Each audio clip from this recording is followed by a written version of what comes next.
Hey, what's up, guys? My name is John. Welcome to Daily Theology. Thanks for coming.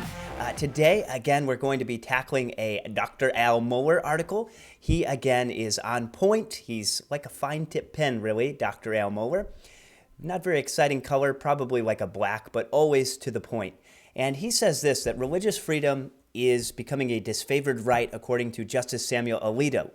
And he's delivering an address that then Al Mohler critiques. So let's go through this article, because this is why all eyes are on Dr. John MacArthur and other places in this nation. It really is becoming a disfavored right, almost a opposed right, that if you hold to these views, you're somehow incompetent. So whenever a justice of the Supreme Court of the United States gives a speech, it's likely to be newsworthy.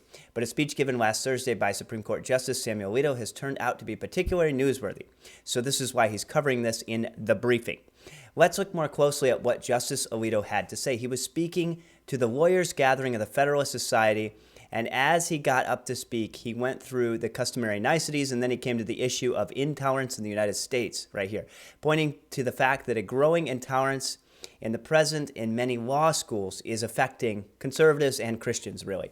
Tolerance for opposing views is now in short supply. In other words, people are intolerant. The very people that promote tolerance and love are intolerant. Who would have thought? The human heart is desperately wicked. He went on to generalize that what he called a larger, broader academic community, to say, when I speak with recent law school graduates, what I hear over and over is that they face harassment and retaliation if they say anything that departs from the law school's orthodoxy. Now, ortho means straight, doxy means doctrine, straight-footed, and that's where you get the term orthopedics, straight-footed. And so if you deviate from this proposed orthodoxy, well, then you're in the crosshairs.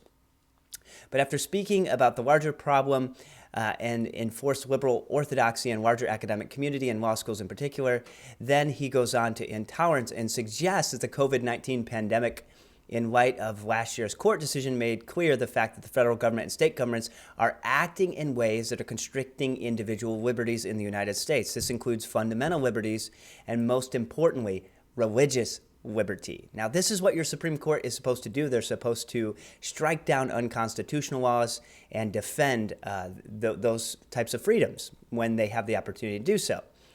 But he spoke to the larger problem amidst of the COVID-19 resulted in a previously unimaginable restrictions of individual liberty. And I think this is true. In fact, last night I was talking with my family, and I said, could you have imagined at the start of the year them saying, hey, there's going to be dictates over how you can breathe air via the mask, who you can have over Thanksgiving. You will be opposed from gathering to sing together, while other places will be unimpeded. You will be able to not go to work in some cases. Businesses will have to close. Restaurants you have to wear a mask into, and then you can take it off and eat as if the virus won't bother you. And because it's obviously not about the virus. Justice Alito went on to say, now notice what I'm not saying or even implying. I'm not diminishing the severity of the virus's threat to the public health and putting aside what I will say shortly about a few Supreme Court cases. I'm not saying anything about the legitimacy or the legality of COVID restrictions. But he went on to say, I think it's an indisputable statement of fact. We've never before seen restrictions as severe, extensive, and prolonged as those experienced for most of 2020. It's right. He's right. It's like straight out of a science fiction novel. And now they want to extend those deadlines, if Biden gets his way, through November of next year. That's a year away. We're talking about another year of COVID lockdowns. People cannot bear it. I don't think people will bear it. And I think you're seeing this idea trotted out by Justin Trudeau? He's from Canada, eh? And he's pushing a globalist reset. And people are saying, well, that's a conspiracy theory. Well, it's not a conspiracy theory. They have a website, and they want to use COVID to reset everything, including how we proceed economically, which is just completely tyrannical. He was quite specific. He said, think of all the live events that otherwise would be protected by the right of freedom of speech, live speeches, conferences, lectures, meetings, worship services, churches closed on Easter Sundays, synagogues closed for Passover on Yom Kippur. Think about all the access to the courts or constitutional right to a speedy trial. Trials in federal court have virtually disappeared in many places. Who could have imagined that the COVID crisis has severed this sort of constitutional rights? And it's a stress test is what he's saying. And in so doing, Justice Alito says, it has highlighted disturbing trends that we've already seen before the virus struck. He spoke of the radical enlargement of the administrative state and regulations. Again, this is something a lot of people are pointing out, so pay attention to this. People are just laying down for things that they never would have accepted before. Where you can go to work, what's a required business, what's an urgent business that we need to keep open versus not important. Every year, administrative agencies acting under broad delegations of authority churn out volumes of regulations that dwarf statutes enacted by people's elected representatives. And then he went on to say that in the context of the pandemic, what we have seen is sweeping restrictions imposed for the most part under statutes that confer enormous executive discretion. In other words, they're just making stuff up. So what he's saying is a very important concern. It's a deep constitutional concern. It's the growth of the administrative state, federal bureaucracies, and the larger administrative structure. Again, for those of you that are thinking, well, why does this matter? Because ultimately the human heart is evil, and when you have unregenerate people legislating and enacting their whims to force a globalist agenda, you have a recipe for disaster. As you're seeing the people that want to defund the police so that they can become the police. Interesting. Speaking of the COVID restrictions, he says Alito clearly understands that many of them were necessary and likely constitutional, but he points to the danger that they will not be rolled back once the pandemic is over. He says all sorts of things can be called an emergency or disaster. Basically, this has set a precedent, and this is what I've been saying to my family. The masks are never going back. They're never coming back. They're never going to roll this back. Once they have this authority to just step over the Constitution, well, they're going to enact it. And these governors that are doing these things in other places, like we've seen in Pennsylvania, like we've seen with the wide-scale mail-in unsolicited ballots, which is just basically like Chuck E. Cheese took over the country and said, hey, let's throw an election and maybe we'll get some prizes later at the snack stand. Who knows? It's unprecedented, and it's really disgraceful because there's obviously a motive and an agenda here. One of the most important things we need to recognize here is that Justice Alito, in this speech to lawyers, went right to what he discussed, Al Mohler, on the briefing, and this is the fact that he and some other conservative justices complained that the Supreme Court did not take on an appeal case from evangelical congregations in the state of Nevada. In fact, the beloved czar of Michigan, Gretchen Whitmer, which this is not a call for violence. She's made in the image of God, but she's overstepping her bounds as governor, and in so doing is evil. She's placed all these restrictions on what can remain open and what won't be open going forward, and she doesn't mention churches.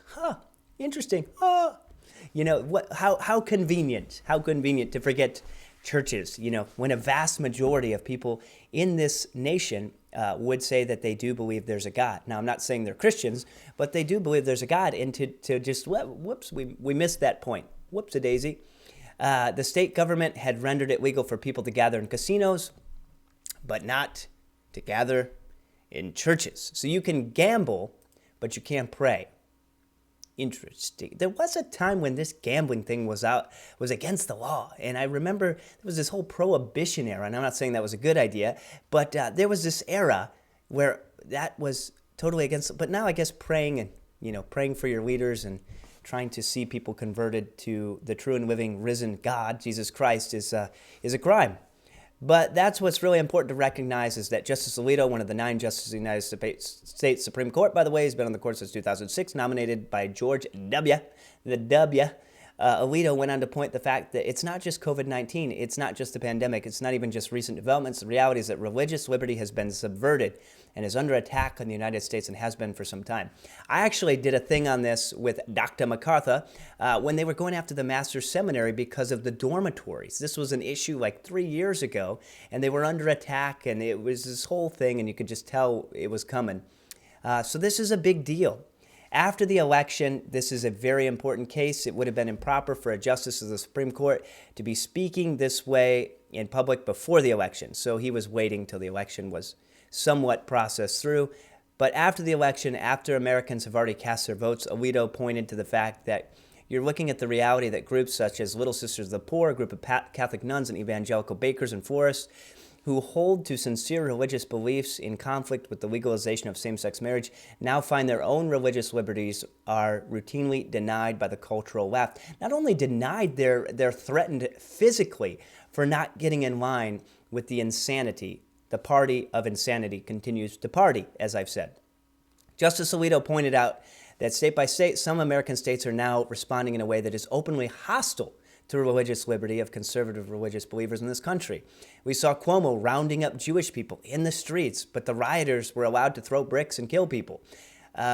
It's crazy. He mentioned not only the Little Sisters of the Poor, he mentioned Ralph's Pharmacy case in the state of Washington, where the state, as Justice Alito pointed out, even though persons could have obtained the morning after pill from other neighboring pharmacies, they want to force that on everyone because they want to normalize their dead hearts, their their lack of morality. They want to legislate it so that they don't have to feel bad and they don't have to be opposed by the law of God that's already written on their hearts.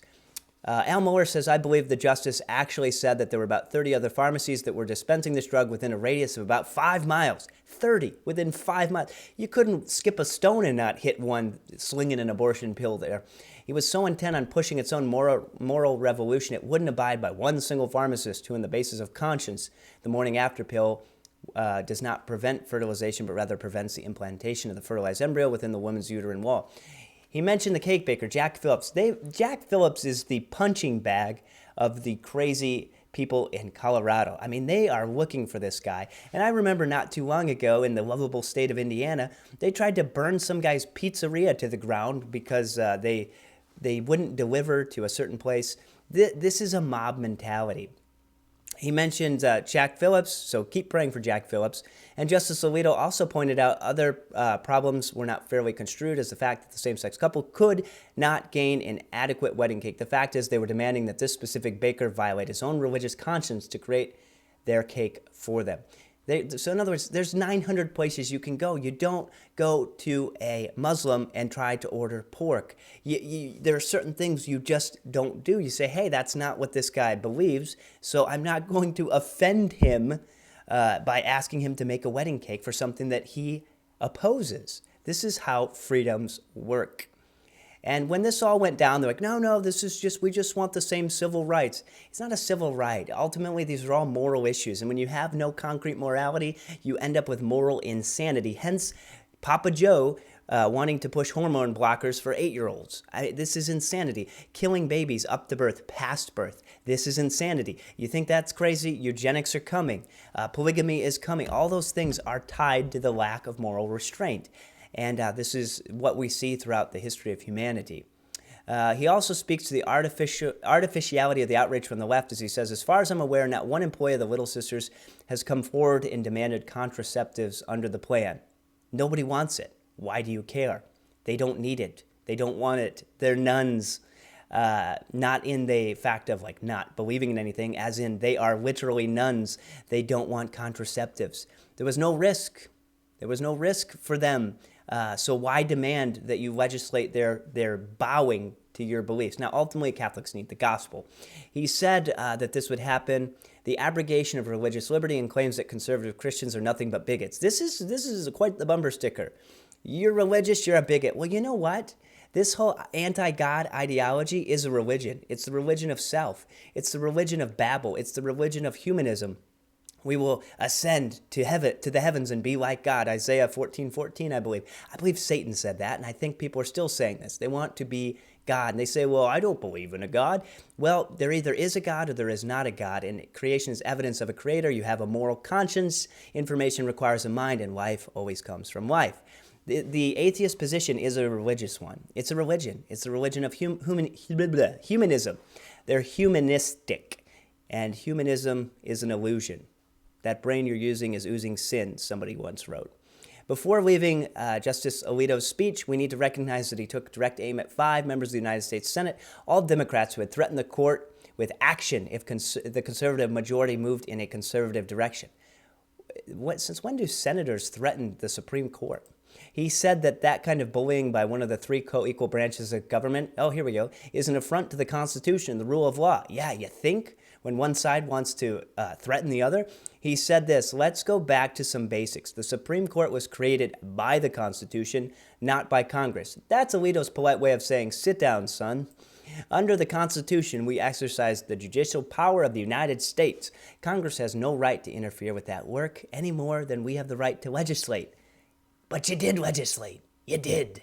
And that's exactly what they want to turn the Supreme Court into, is a legislating branch. 2 versus 1. Actually, 3 versus everyone. It'd be 3-0 if Papa Joe gets in, or Sleepy Joe, Uncle Joe. Our obligations, said Justice Alito, is to decide cases based on the law, period. And it is therefore wrong for anybody, including members of Congress, to try to influence our decisions by anything other than a legal argumentation. Political threats entirely illegitimate, Justice Alito concluded his historic speech by citing the late Judge Learned Hand, who, as he said, famously wrote, and I quote, "Liberty lies in the hearts of men and women, and when it dies there, no constitution, no law, no court can do much to help it." Exactly correcto. I think Benjamin Franklin, everyone's probably heard this quote, says, "You have a republic. You have a representative democracy. It is your, if you can keep it." You know, I totally messed that up. He said, "You have it if you can keep it." In other words, the human heart is at the core of freedom. You cannot be free if you're enslaved to sin. Jesus Christ said, "For freedom I came to set you free." You're free. If you're free, you're no longer under a yoke of slavery. You're either a slave to Christ and a slave to righteousness, or you're a slave to sin. You cannot have people that are dead in sin and hate God come up with some cobbled together morality and try to get it to work. It won't work. It will break down fundamentally every time, because sin is always insane. And this is Wayne Grudem, my favorite. He's my favorite. Wayne Grudem said, people ask a lot of times, why would somebody do that? It doesn't make any sense. And he says sin is always illogical. And you think about that as a Christian, that is a profound statement, because Satan invented lying to God and assumed that he wouldn't be killed by God. That is an illogical position. He was cast out, cursed, and he will spend eternity in hell once he is judged, as well as the demons that rebelled with him. Sin is never a logical proposition. And when you have people who are given over to this debased ideology, to this depraved ideology, trying to run anything and legislate moral rightness, because ultimately the law has to do with right and wrong, and they neglect the standard of righteousness, which is God and God's law, which he's already written on your heart, and they neglect that, and they reject it, and they suppress the truth and unrighteousness, and you have them trying to operate a nation under that premise. It can't last. It can't last because it's inconsistent with reality, and it's insanity.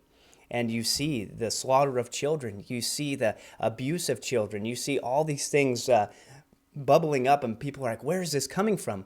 Well, it's always been there, but there was a common grace restraint because of the preserving agent of the body of Christ in the world, through the word preached, through the gospel shared, through disciples made, and that is the restraint. The Holy Spirit is the restrainer, and God must grant repentance to those that don't believe. They are in opposition to themselves. So we must pray to the Lord of the harvest to send workers into the field to preach the gospel, not talk about other issues, not get off on this issue or that issue.